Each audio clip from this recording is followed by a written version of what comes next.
Eu já mostrei uma vez o quanto milhares de pessoas deixam dinheiro pelo meio do caminho porque não são pagas para assistir vídeos na internet, igual a mim que eu tô fazendo aqui agora. Há milhares de empresas no Brasil e no mundo que pagam pessoas comuns, como eu e você, para fazer isso daqui, ó, consumir conteúdos dentro de plataformas. E eu quero ensinar definitivamente isso para você. Se você quer aprender como fazer isso, clique no link da descrição do vídeo ou no comentário fixado abaixo que eu te mostro tudo. E aproveita, que talvez essa seja a última vez que eu estou aparecendo aqui.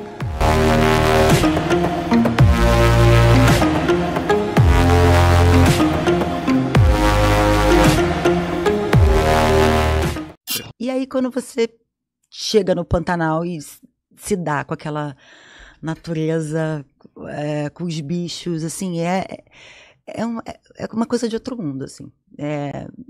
Os animais do Pantanal são anabolizados, no melhor sentido da palavra. O pássaro, não é o passarinho que você vê aqui, é um bicho que você fala, não, ele não vai levantar voo, não vai. Daqui a pouco vai, placa, aquela coisa.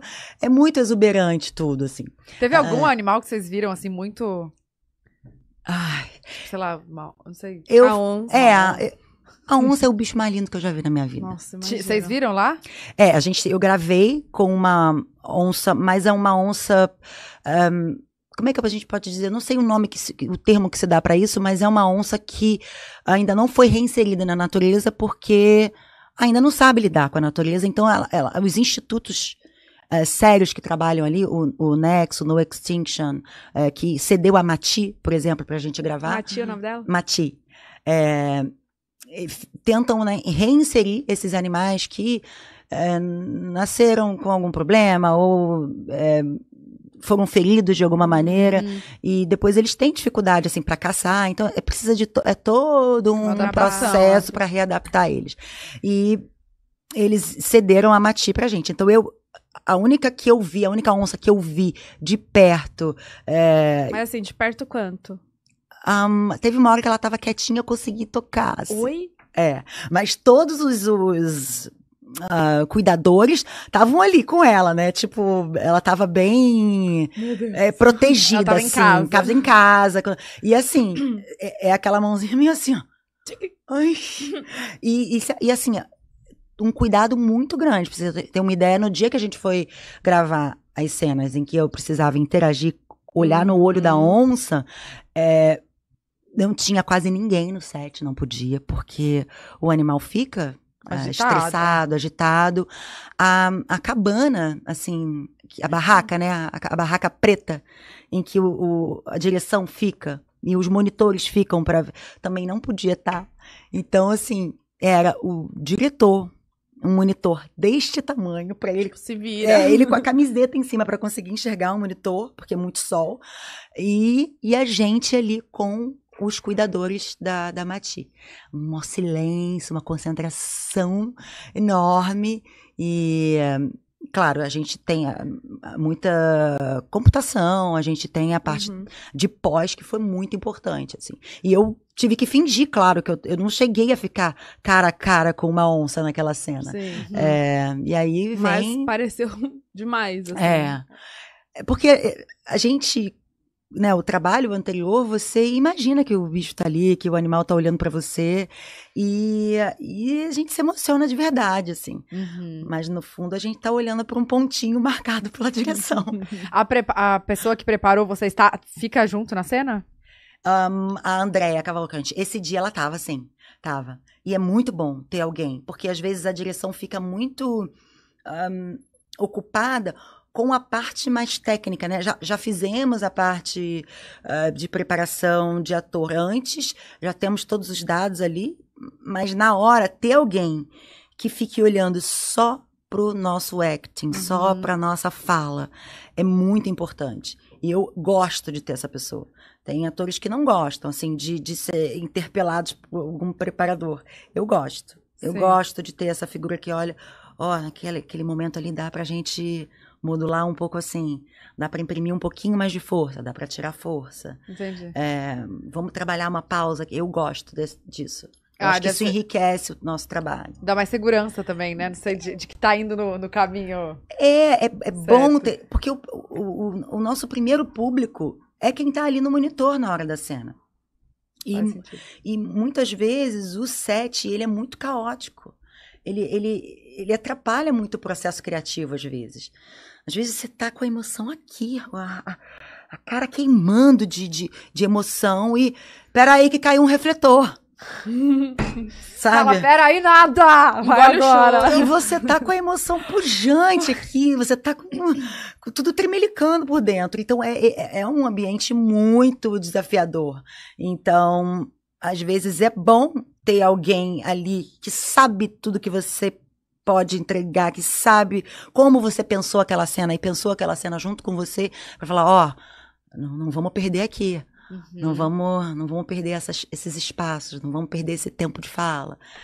Eu gosto desse, a gente chama de coaching, né? Eu gosto muito de fazer esse trabalho antes e de ter a presença dessas figuras ali na hora. Aí eu falo, vou te levar pra Globo, hein? Ele, não, eu não quero. Então eles não demonstram muito interesse, não. Eles falam que querem ser o quê? Eles têm uma coisa assim de ver o que acontece comigo, o assédio. Eu percebo que às vezes eles ficam meio... Ai, que saco, você vai ficar aqui você vai ficar aqui dando autógrafo todo tempo. Criança não tá afim, não tá acostumado. Sim. Eles entendem mais. O Pedro ainda, ele é mais... entende mais o movimento, assim. Vem, troca ideia com quem pediu a foto. O Antônio não. O Antônio, ele me quer só pra ele. Quando alguém vem, ele já acha chato e sai de perto. Então, a gente tem que ir se adequando, né? Cada filho é um mundo. E eu acho que eles não vão seguir por aí, não. Vamos ver. Eles te assistem, assim, quando passa na TV? A Maria, por exemplo, como que foi? Eles assistem. Mas, assim, o meu mais novo fica muito emotivo. Ele viu lá o negócio. Por que ela tá morrendo? E chora. Chora real, não é chorinho, não. Chora mesmo. Mas você sentiu dor? Mas como foi? Assim, eu não consigo nem assim. Filho, mamãe pode explicar depois que passar, porque eu tô assistindo agora. Que ele fica perguntando em cima, over, né? Aí, nem sempre, quando tem cenas muito importantes, eu tiro, porque senão eu não consigo ver. É pergunta atrás de pergunta, assim. O Pedro já fica mais, assiste, já consegue entender mais, assim, já entende porque acompanhou um pouco. O Pedro me acompanhou, assim, nas gravações. Acho que ele entende mais, assim. Agora, o mais difícil é quando você tem que beijar, quando você tem que... Nossa, sim. Aí... É brabo. Aí uma vez o Antônio falou assim, mãe, uma vez eu tava explicando pra ele como que é feita uma cena. Eu falei, filho, na verdade uma cena são um monte de fotos, né? São muitos quadros colocados que passam tão rápido que viram uma motion. Tava tentando explicar um pouco isso pra ele e tal. Aí ele fez uma fanfic na cabeça dele sobre isso, assim. Que eu falei, ele me viu numa cena de intervalo, porque eu, na época da Bibi, ele não deixava eles assistirem porque começava num horário que eles já tinham que estar dormindo. Mas eles viam o comercial que passava, né? Hoje tem não sei o quê. E aí eu tava dando um beijaço no Rodrigo e ele ficou chocado. Ele olhou pra TV, olhou pra mim. E ele não falou nada. Nossa, aí eu falei, Deus, o que eu falo? Socorro, Deus! E aí eu falei, cara, ele tá... Eu acho que é melhor eu puxar o assunto. Mas eu deixei esfriar um pouco aquela emoção, porque eu também nem saberia o que dizer. Aí todo dia, a única coisa que eu faço questão é de botar ele pra dormir. E aí é o momento da resenha, né? Bota pra dormir, aí fica aquele papinho ali, a gente reza, dorme e tal. Nesse dia ele falou assim, mãe, sabe o que eu acho? Que quando você faz aquelas cenas, olha o raciocínio. Aquelas fotos que você falou pra mim que passam rápido, na verdade você tirou separado, aí eles juntam e depois passa tudo bem rápido. Aí eu... É meio isso, filho. É meio isso. É meio um pouco... Assim, não consegui, porque a imaginação dele foi uma coisa tão linda que eu não quis, assim, falar, não... Eu falei, é um pouco isso. Aí depois, assim, com o tempo, eu falo, olha, filho, não é tanta gente em volta, a gente faz, mas é ficção, não é de verdade. Aí mostro making-offs de filmes pra ele entender como é que é feito. Pros dois, né? Fiz isso com os dois, assim. Mas é tenso, sempre é tenso, assim. Eu imagino. Ver que o teu filho tá vendo, muito mais do que o marido. O marido já... Acostumou. Ele, né? Ele já começou a namorar comigo fazendo isso. Então não teve muito o que. Falar, ó, não gosta, não vê. Que os olhos não veem, o coração não sente. Eu aviso, ó, hoje vai ter cena puxada. Acho que, como herança do Benedito, ele tem uma coisa muito fofa, que eu acho, de fazer um comentário no final da cena. Então, assim, deixa eu dar um exemplo para quem tá ouvindo a gente entender. Maria diz que. Vem a cena e aí Maria diz assim, o texto, né, escrito, eu não quero viver mais, Gil. E aí no final vem assim, será? Isso é um comentário do autor, mas que ele quer que o público sinta também. Então você tem que colocar um pouquinho desse será na sua intenção de fala, entendeu? Não tá ali como uma sugestão de sentimento, mas é o que ele quer deixar no público. Será? Então você tem que deixar esse será no final da cena. Então é muito gostoso criar assim, que cada autor tem o seu jeitão de dizer o que ele quer daquela cena. Eu tenho mania de dar títulos para as cenas. Cada cena que eu vou fazer é como se fosse um livro inteiro. E aí, não sei, o dia que a Juma nasceu. Então, o nascimento da esperança. Esse nome. Entende? Assim, eu coloco um título porque aquilo me leva para um universo daquela cena. Cada cena é um universo. E você tem um ritualzinho, assim, na hora de estudar a cena para outro dia? Tipo, se tranca no quarto, ou vai pro escritório, tem sua sala de leitura, sei lá. Eu normalmente gosto de estudar em silêncio. Eu não tenho muita coisa de rituais, não. Posso estar em qualquer lugar. Eu só preciso de um pouquinho de silêncio para fazer as minhas anotações. Os meus caderninhos de gravação são bem organizadinhos, assim, por cor. O que eu vou gravar, isso é na segunda, isso é na terça, isso é na quarta, porque a gente não grava na ordem que faz. Então, eu gosto de saber o que eu fiz antes. Então, tudo bem, hoje é o rosinha. Mas o que eu já gravei antes disso? Qual é a linha de emoção até aqui? Pô, se na cena anterior eu tava assim, eu não posso chegar nessa cena assim, de um jeito diferente. Então eu gosto de anotar. Eu escrevo muito nos meus textos. É o meu jeito. Mas tem gente que não gosta de escrever nada. Olha ali e faz. Tudo bem. Sabe que a galera tá louca pra você falar? Da Bibi. Da Bibi! Perigosa. Querem muito saber desse personagem. Que Que foi delícia. marcante demais, né? Foi. Ela gente, também... você não fez nenhum fraco, né? Oh, meu Deus. Foi muito bom fazer a Bibi, porque assim, a Bibi tem uma história muito... Eu vou comer um moranguinho, que vocês estão beliscando também. É uma delícia. Se quiser o garfinho aqui também. A Bibi, ela tem uma história muito curiosa, assim, porque é uma história difícil. Falar sobre droga, tráfico. Gente, é muito legal ver o jeito que você fala de cada personagem. Sério. Sério? Sério. A Você paixão também se transforma, né, na hora. Olha, ela sentou até diferente da Bibi. Eu pensei nisso e não sei se foi de propósito, mas... Tá vindo a Bibi aí? se eu assisto muito, vem um pouco, assim. Eu lembro que a Rafa, minha gente, na época, falava, cara, você tá chegando nos trabalhos falando... Passando a visão, falando o quê? Juliana...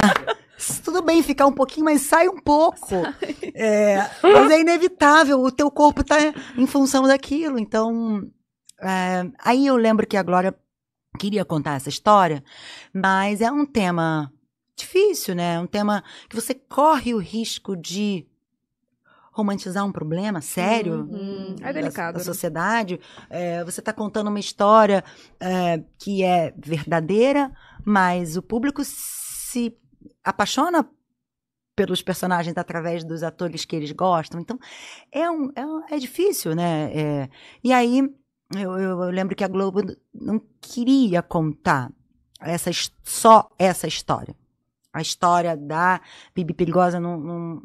E a Glória foi genial e ela teve essa sacada de contar 3 histórias de 3 mulheres batalhadoras e maravilhosas e empoderadas e conseguiu, assim, uma glória genial. Somos muito amigas hoje, mas assim, eu sempre achei ela muito genial. E ela juntou Ritinha, Geisa, Bibi. E a história começava com, primeiro, era como se fosse um palquinho giratório, né? Então, primeiro tinha a história da sereia, depois a da policial, depois a da estudante que vira traficante. Eu fiquei meio que, ai, caramba, as coisas foram acontecendo bem devagarzinho. Não foi uma personagem que já chegou... então eu tive tempo de elaborar nuances muito interessantes para Bibi. E acho que eu devo isso muito a esse timing que eu tive. Então a novela foi pro ar, a gente sente como o público está recebendo, a gente sente... e eu percebi que as pessoas estavam no momento de... As pessoas querem ver amor. Por amor se pode tudo na dramaturgia. Então... Por mais que eu estivesse vivendo uma personagem da vida real e estudei sobre a Fabiana e conheci ela e li o livro, eu falei, eu tenho uma Bibi minha aqui para construir, de Glória também. E fui por esse caminho. Ela foi uma mulher, isso é de verdade, muito apaixonada por esse homem. Por esse homem ela quase morreu, perdeu a vida, ela arriscou a própria vida, ela fez um monte de crime. Ela botou fogo num lugar de verdade, assim. Então, o caminho do amor é o caminho que pode ser a jornada do herói, da redenção, se tiver um pagamento. Eu acho que o arco mais bacana foi a Bibi ter ido para a prisão. E aí pago tudo aquilo que ela cometeu. Então foi um arco assim que eu tive a chance de construir. E quando eu cheguei ali naquela Tavares Bastos, eu falei, cara, eu tenho que ser essas pessoas. Eu sou do subúrbio, São Gonçalo é um bairro, né, considerado subúrbio, assim, então eu sempre tive esse jeito mais despachado de falar, de lidar, de ser. Então eu já tinha essa, mas eu nunca tinha visto a vida numa comunidade, no morro. E foi importante ter passado esse tempo lá, entender. Depois veio o Jonathan Azevedo, que fazia o Sabiá, com todo aquele vocabulário que eu, assim, terminava a cena e falava, que mais? Que eu posso acrescentar qual é a aqui? palavra, assim, que... Ele foi me enchendo disso e eu fui enchendo ele pelo outro lado, falando, não, cena aqui assim, mantém o olho, não tira o olho, não. Não tira o olho. Quando você tira o olhar, você corta o contato. Então, a gente foi trocando um monte de coisa e foi virando aquela parceria. E as pessoas se apaixonaram pela Bibi, mas não só pelo amor, porque as coisas que eu mais escutava era a minha filha também fez isso, ou eu também fiz isso por causa de um homem. Eu tive muito esses relatos, né? Por causa disso, ou a minha filha quis sair daqui de tudo e queria viver um glamour falso, né, em bailes, assim, e questões complicadas. Então, eu tive muito esse feedback da vida real, da verdade, assim. E foi bom, foi muito bom viver a Bibi, foi muito bom contar aquela história, foi muito bom dizer para as meninas que acham que a vida do lado de um traficante tem glamour. Não tem glamour. Não tem glamour. É um caminho fadado. É um caminho fadado. Você se envolve tudo, né? Em tudo. Não só no sentimento, mas. Pode parecer que é ali. tudo fácil, e aí é a dona do camarote, é a dona do baile, é a dona do não sei o quê, e daqui a pouco você não é dona de nada, porque você perde a vida ali naqueles lugares, assim, nos confrontos. Quando a gente gravava aquelas trocas, assim, doído demais, assim. Doído demais. Você escutar o barulho do tiro, o barulho da troca, o barulho da insegurança. É muito angustiante. Muito, muito, muito. É muito difícil a vida nas comunidades. As pessoas, às vezes, têm a coisa do o baile e tal. Um baile funk é maravilhoso. divertido. Mas tem um lado muito complicado ali também. Muito difícil, assim. Não existe glamour nesse perigo. Nossa, mas deve ser divino, né? Poder viver de tempo em tempo uma experiência diferente.